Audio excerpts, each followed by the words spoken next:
Margaret, I too am delighted to be able to speak tonight here on this issue. I have huge concerns with the whole situation in Irish water, and I have fond respect for the time that it was under County Council management, and I want to salute some of them who have gone to their eternal reward, and some who are still working in it, and engineers, ordinary water caretakers, and indeed council outdoor staff, and indeed indoor staff, who did a tremendous job, and were accountable, and still are. And now many of them have been trying to be forced over to Irish water with no certainty, no future, and it's totally unfair. I originally opposed the setting up of Irish water because I knew what it would be, a white elephant, a monstrosity. No, first of all, they're lacking in basic knowledge. And I've met water caretakers who had intimate knowledge of every stopcock, every air valve, every sluice valve in the systems in the areas. One at the moment who was actually sick, very sick, P.J. Cullen, he was a wonderful caretaker. And Joe Carrigan, and many more, even yet. Tommy Hattigan looked after Clonmel as if it was his own fiefdom. Now Clonmel, the second biggest inland town in the country, is on a boil water nose again this week for the umpteenth time this year, and water outages. I have areas of Tipperary that are totally neglected, all around the Commons, Ballingarry, Lismolin, Myglass, Fethard, Ballinure, and indeed Dualla, and many other areas. And we have outages now, there's nobody to report it. And lay people can be ordinarily ringing Irish water, concerned about water. If they start ringing them on Friday night, they won't get anyone to answer them back until Sunday. It's shocking. It's shocking. I just believe that while I love the Cúpla Focal Gaeilge and the small man Anam Ishkeirn, this new company that's now going to set up is going to be another failure because, first of all, they're not accountable to anybody. They're not responsible to the elected representatives or anybody else. I'm not saying responsible in the wrong way, but they won't come before public accounts. Who does this government and your government think you're fooling again? Like, they learned from the mistake when Minister Hogan smiled and Riley smiled and he said, turn off the water to a trickle. You're the same now with the power, only it won't be a trickle, it'll be an outage. Because you can't turn down the power because it'll destroy every motor and every dishwasher and everything in the country. You just turn it off. And you think you can do this and get away with it. And that's what you're inadvertently planning for by closing police stations and everything else. I won't go into that debate, but look, the whole situation of water in Dublin, I have nothing against the people of Dublin.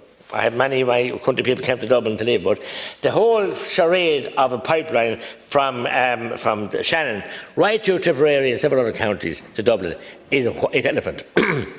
Deputy Dunham mentioned the money that she's ring-fenced to Dublin within the Irish that water pipe and other Dublin sewer schemes and water schemes, 700 million. What wouldn't that do for all the villages? I could name out 30 in Tipperary. And I had talked to Connolly earlier, talking tonight about areas in Galway, very wonderful areas I know, and famous places, and the raw sewers spewing into the sea. And you're going around then, if a farmer has a spillage by accident, prosecuting them. And it's a charade. And the genie's out of the bottle, Minister. You won't stop. The biggest polluter are local authorities. And the local authority houses estates, and indeed Irish Water now having the money to do. Many plants were at a very advanced stage of planning and design and everything else, treatment plants, and they're all buried because Irish Water, and they could find 10 million to pay in bonuses. Bonuses for what? For being the worst, most inefficient company that ever, I say, entered the public realm. And you give them 10 million in bonuses. Because that is the structure, the twisted, pernicious makeup of the structure of the setup of the company. I know good people who left the services, the county council when this happened because they were so hurt actually, because they loved their job and they loved to look after the people and they were excellent public servants, and they just bailed out because of the nonsense, and it is nonsense. I know one caretaker, I met him, and about 2 months before he was due to retire, he told his Irish Water officials that he'd bring him out and show him all the information of the area, what he knew, handed down to him from other workers who had retired, and they just laughed at him. But now they can't find a valve, they can't find a sluice valve, they can't find a turn-off point, and they're doing more damage when there's outages because they don't know where they're digging, poking in the dark. So, Rod O'Fossach is a shin, and it's just not acceptable. And then we have your Green Minister, Green Party Minister and ideas, and I did have a topical issue here about the Shannon pipeline. And I want to salute Councillor Jamie Morris, and I want to salute Emma Fitzpatrick, who did a report, and others in Tipperary who are opposed to this mad, bonkers plan to pipe water to Dublin from Shannon, and to have up to 47% of it leak into leaky pipes in Dublin. And you must remember when the water leaks out, and if there's outages in or stoppages, other stuff leaks back in. And no one even thinking about that. What's inside? What's the contaminants that come back into the system? So that is a bonkers plan. And I raised it here when I with one of your colleagues, and he read out the typical reply from the minister today, Minister Ryan, and he met me afterwards, leaving the chamber, and he said, "Look, I agree with you 100%. You're all about saving the economy, not building motorways. Stop these big projects and this massive." Is going to go to the Golden Vale, going to go to all the other counties to pump water where it's fix the leaks. You had the ideal opportunity to fix the leaks during COVID when there was no traffic in Dublin. Did you do it? Not at all. There's no forward thinking, not an ounce. Again, we have a water treatment plant planned for Clonmel, and it's planned for nearly a decade now. And I said we have a landowner who is willing to give the site, and I mentioned him before, and I mentioned Jimmy Haney, who pursued that project so much and had it at such a stage, not a sign of it now, to take water from the river onto the farm of Donald Lyons, who was selling the site, agreed to, and has a semi-contract signed, but no sign of it happening. To provide for a town of Clonmel, where there's industry and where there's households, boiled water notices and outages every week. I can go on to most of the towns. Carrick-on-Suir is the same situation. And while they have treatment plants, all the villages including my own in Newcastle, we can't build a hen house because the treatment, it's not a treatment centre, it's a big septic tank. That's all it is. And I can go along to Burntwood. I can go along to Lisfanane. I can go along to Bancha. I can go to anywhere you want to go. Monair, Solihull, they're all there. Some have no tanks even. It's disgraceful. And then you brought out a mockery of a septic tank grant, which couldn't be accessed. You have to do the work first, and only, I think it was 7 or 8 or maybe 10 in the South Tip, and maybe 10 more North Tip where even sites were tested. All a big PR message. Golden Village, spewing into the river shore. One of the best river salmon fisheries and trout fisheries that we had, spewing in every day of the week. Every day of the week, every hour of every day, raw sewage.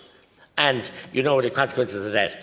And then you talk about green and clean environment and making people freeze and without light and industry without energy in the country for the rest of this winter.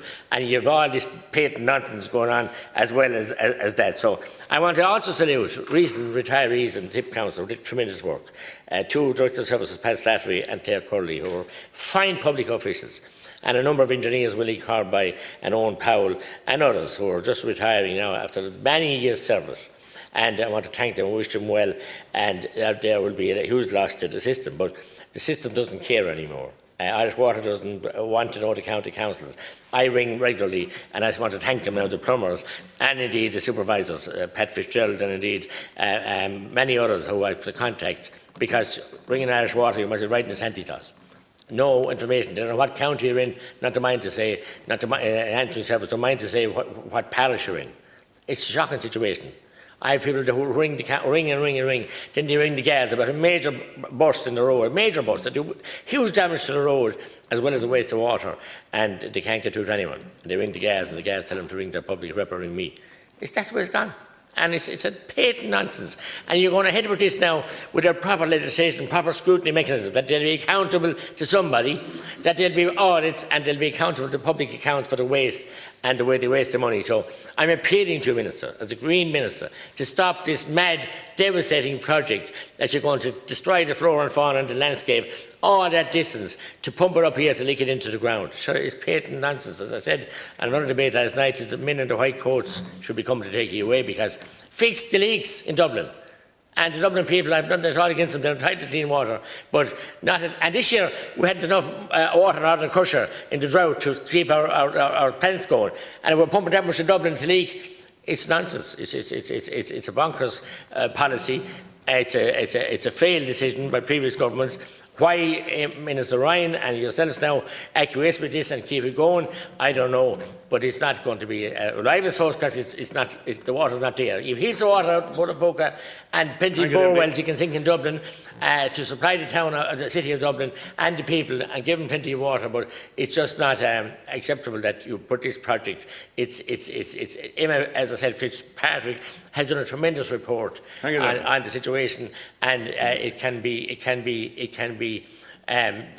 that report is there to be debated and to be examined and for independent scrutiny, and it lays bare the fallacy and the nature of the concept of the project that you're doing, and the figures. Thank you very much. The figures will be tripled. It'll be like the Children's Hospital, another runaway money train with no accountability. Go to Marcus. Thank you.